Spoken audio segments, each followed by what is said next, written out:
Whether it's a bluff or a genuine threat of invasion, the increase in Chinese military activity in Taiwan over the last few months has caused global concern.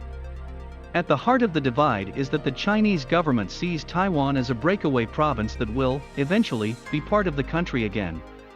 Many Taiwanese people disagree. They feel they in effect have a separate nation whether or not independence is ever officially declared. What is the history of this tension?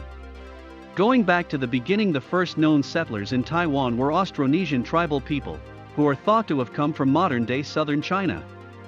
The island seems to have first appeared in Chinese records in AD 239, when an emperor sent an expeditionary force to explore the area, something Beijing uses to back its territorial claim. After a relatively brief spell as a Dutch colony, 1624 to 1661, Taiwan was administered by China's Qing dynasty from 1683 to 1895. From the 17th century, significant numbers of migrants started arriving from China, often fleeing turmoil or hardship. Most were Hoklo Chinese from Fujian, Fujian province, or Hakka Chinese, largely from Guangdong. The descendants of these two migrations are now by far the largest demographic groups on the island. In 1895, Japan won the First Sino-Japanese War, and the Qing government had to cede Taiwan to Japan. After World War II, Japan surrendered and relinquished control of territory it had taken from China.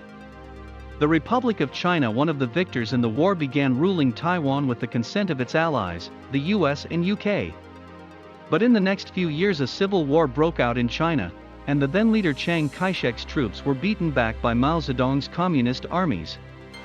Chiang and the remnants of his Kuomintang (KMT) government fled to Taiwan in 1949.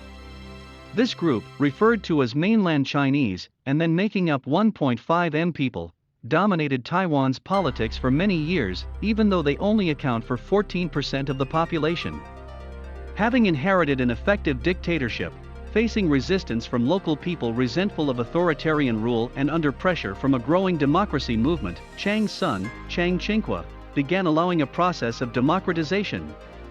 President Lee Teng-hui, known as Taiwan's father of democracy, led constitutional changes towards a more democratic political layout, which eventually led to the election of the island's first non-KMT president, Chen Shui-bian, in 2000. What about recent hostility? Relations between China and Taiwan started improving in the 1980s. China put forward a formula, known as one country, two systems, under which Taiwan would be given significant autonomy if it accepted Chinese reunification. This system was established in Hong Kong to be used as something of a showcase to entice Taiwanese people back to the mainland. Taiwan rejected the offer, but it did relax rules on visits to and investment in China. In 1991, it also proclaimed the war with the People's Republic of China on the mainland to be over. There were also limited talks between the two sides' unofficial representatives, though Beijing's insistence that Taiwan's Republic of China, ROC, government is illegitimate meant government-to-government meetings couldn't happen. And in 2000, when Taiwan elected Chen Shui-bian as president, Beijing was alarmed. Mr. Chen had openly backed independence. A year after Mr. Chen was re-elected in 2004, China passed a so-called anti-secession law, stating China's right to use non-peaceful means against Taiwan if it tried to secede from China. Mr. Chen was succeeded by Ma Ying-jeou, who, after taking office in 2008, sought to improve relations with China through economic agreements. 8 years later, in 2016, Taiwan's current president Tsai Ing-wen was elected. She leads the Democratic Progressive Party, DPP, which leans towards eventual official independence from China. After Donald Trump won the 2016 U.S. election, Ms. Tsai spoke to him on the phone, a break with U.S. policy set in 1979, when formal relations were cut. Despite the lack of formal ties, the U.S. has pledged to supply Taiwan with defensive weapons, and has stressed any attack by China would cause grave concern. Throughout 2018, China stepped up pressure on international companies, forcing them to list Taiwan as a part of China on their websites and threatening to block them for doing business in China if they failed to comply. Ms. Tsai won a second term in 2020.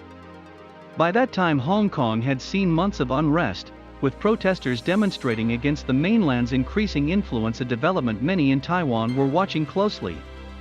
Later that year, China's implementation of a national security law in Hong Kong was widely seen as yet another sign that Beijing was becoming more assertive in the region. At the same time, the US has been intensifying its outreach to Taiwan and reassuring Taipei of its continued support. Last September, Washington sent the highest-level State Department official in decades to visit the island. Beijing strongly criticized the meeting, warning the US not to send any wrong signals to Taiwan independence elements to avoid severe damage to China-US relations. During the controversial visit, China conducted a live-fire military exercise in the waterway that separates the island from the mainland. This year, President Joe Biden's administration has said its commitment to Taiwan is rock solid. In the first few days of Mr. Biden's presidency, Taiwan reported a large incursion by Chinese warplanes over 2 days. Then on April 12, the Taiwanese government said China flew the largest number of military jets into its air defense zone for a year. In response, U.S. Admiral John Aquilino, head of the Pentagon's Indo-Pacific Command, warned that a Chinese invasion of Taiwan is much closer to us than most think. So who recognizes Taiwan? There is disagreement and confusion about what Taiwan is. China regards Taiwan as a breakaway province which it has vowed to retake, by force if necessary. But Taiwan's leaders say it is clearly much more than a province, arguing that it is a sovereign state. It has its own constitution, democratically elected leaders, and about 300,000 active troops in its armed forces. Chiang Kai-shek's Republic of China (ROC) government, which fled the mainland to Taiwan in 1949, at first claimed to represent the whole of China, which it intended to reoccupy. It held China's seat on the United Nations Security Council, and was recognized by many Western nations as the only Chinese government. But in 1971, the UN switched diplomatic recognition to Beijing, and the ROC government was forced out. Since then, the number of countries that recognize the ROC government diplomatically has fallen drastically to about 15. Given the huge divide between these two positions, most other countries seem happy to accept the current ambiguity, whereby Taiwan has virtually all of the characteristics of an independent state, even if its legal status remains unclear. How much of an issue is independence in Taiwan? While political progress has been slow, links between the two peoples and economies have grown sharply.